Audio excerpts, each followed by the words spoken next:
sure we all have good stories about all the different organizational culture we've experienced in our jobs.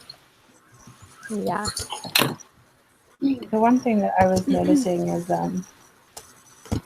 they talk about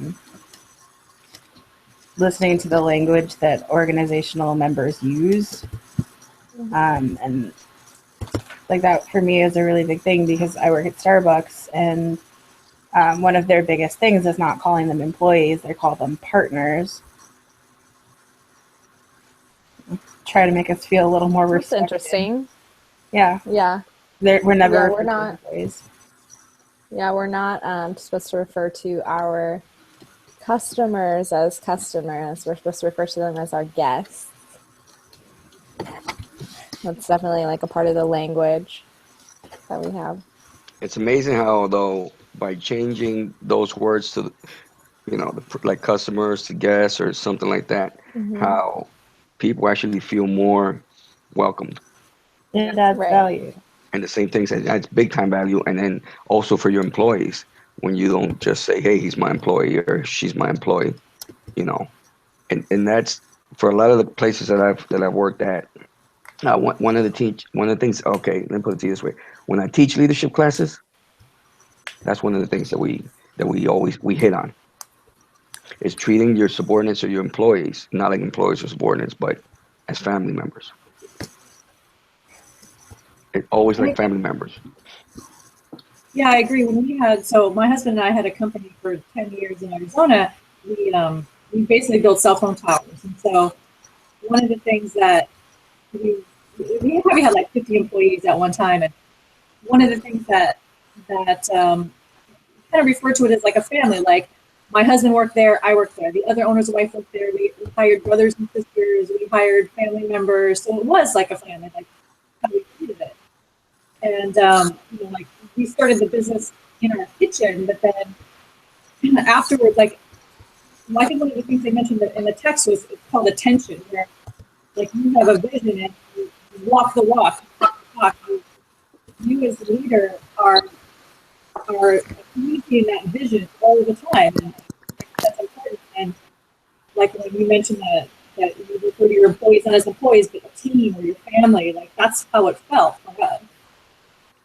And you have to make them feel that like that, but it has to be genuine. What, Ash?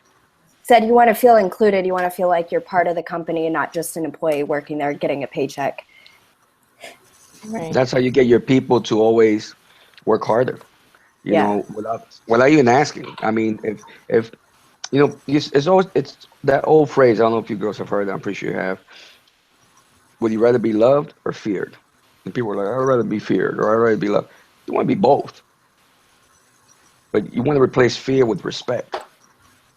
If your people respect you and they love you because they know that you will take care of them and you always have their back, they will always go out above and beyond their job to make sure everything's running smoothly or doing their job to the best of their ability.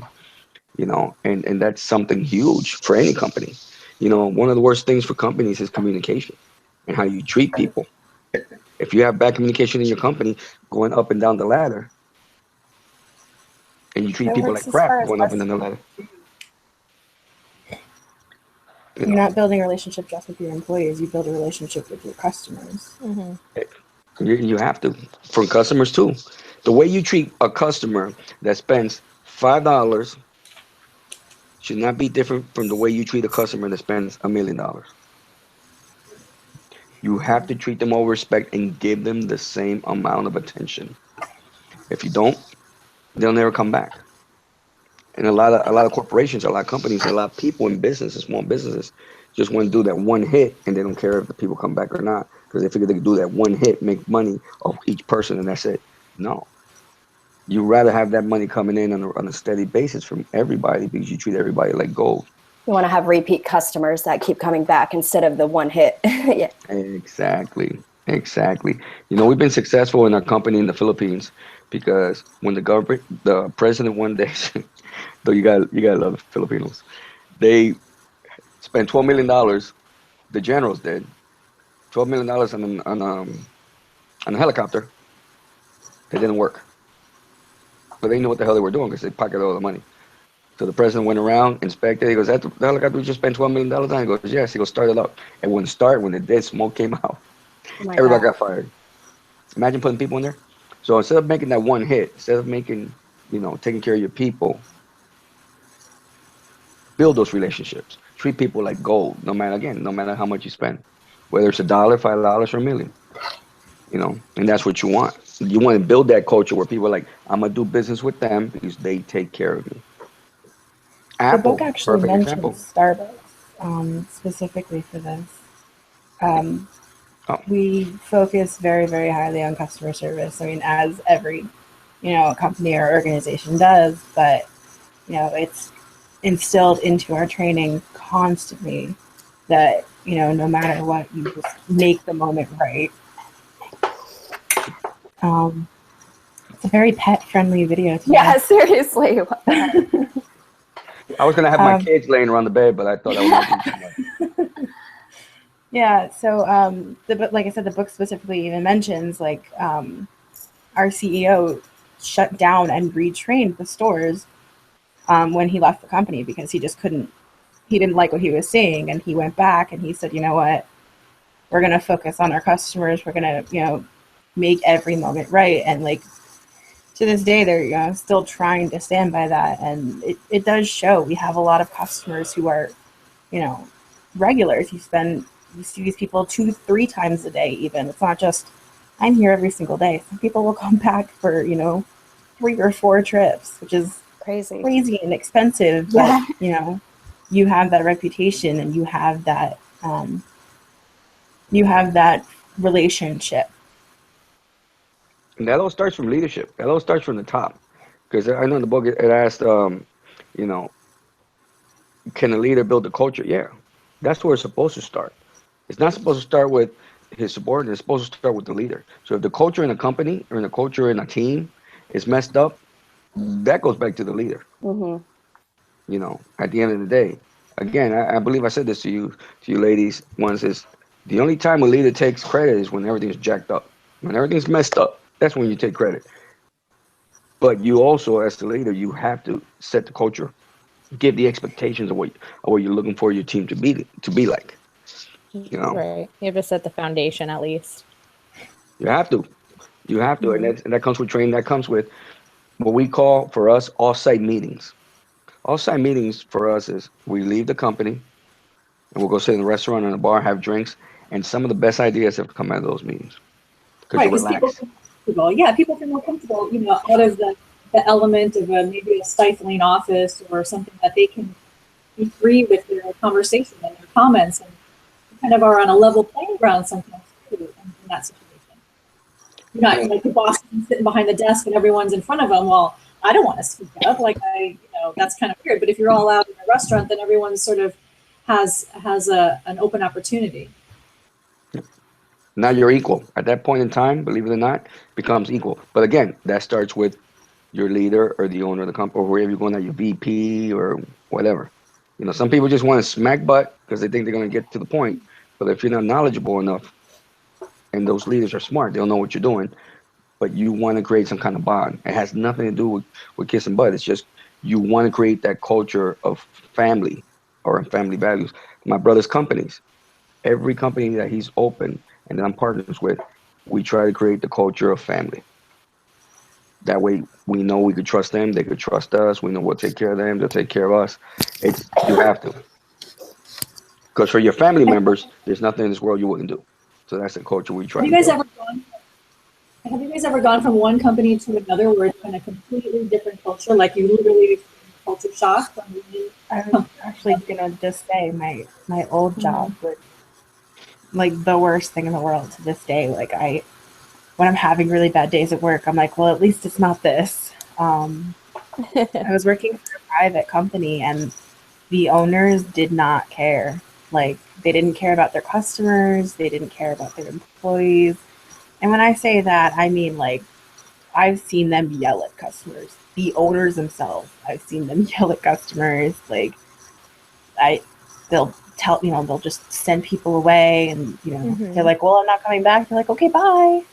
for them it was, more about money than building these relationships. And it was really a shame because they had some employees who were really, really great people who, with a little positivity and like reinforcement, would have actually done really well.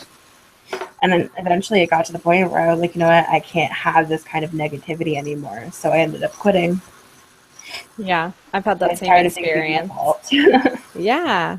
It's hard to work for people who are so like money hungry and they don't care about their structure or how they are perceived.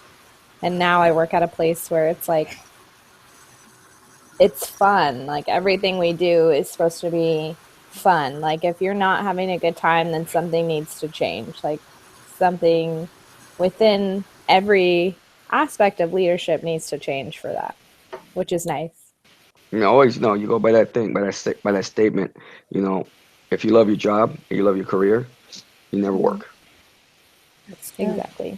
I mean, everything's not always gonna be perfect every day, but if it's 95%, 90% perfect to where you're, enjoying it and loving it, you're never really working.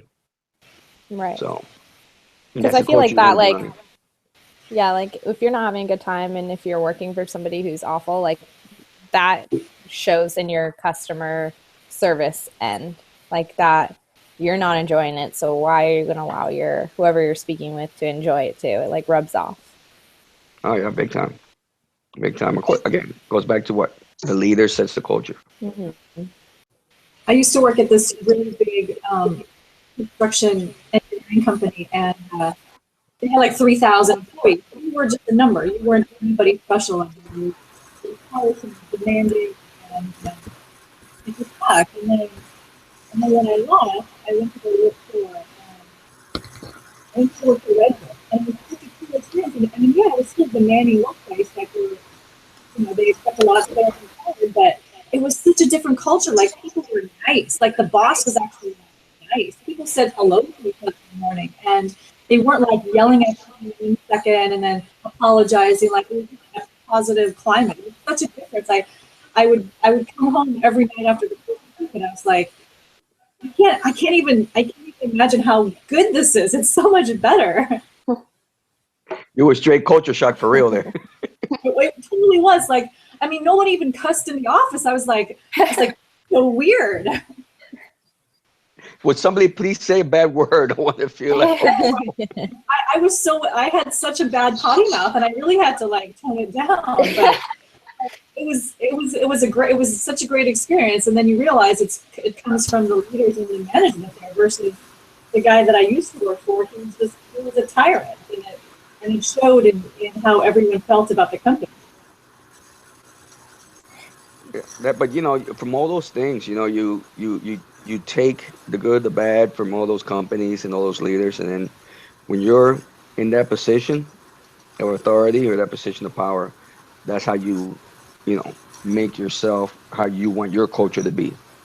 You take all the bad stuff, all the good stuff, and um, and make your own culture and your own team or your own company, and that's Yeah, good. Even if it's just your team, even if it's just your team, and everybody else around the company is still messed up, as long as your team is coherent and you're good and they're good, and it might infect the other teams to where, hey, well, what's it? Why are they so close? Why are they so productive? Why are they this? Why are they that? Because they get along, and everybody trusts each other, and everybody cares for each other. You know, how amazing is it that your CEO can come around, tap you on the shoulder, and say, "Hey, how's your family? How you doing today?" Mm-hmm. Just 3 minutes or 2 minutes talking to you. You're like, damn, that's Make you feel wow. special and like Exactly. you're part Yeah, of you're the not just a number. yeah.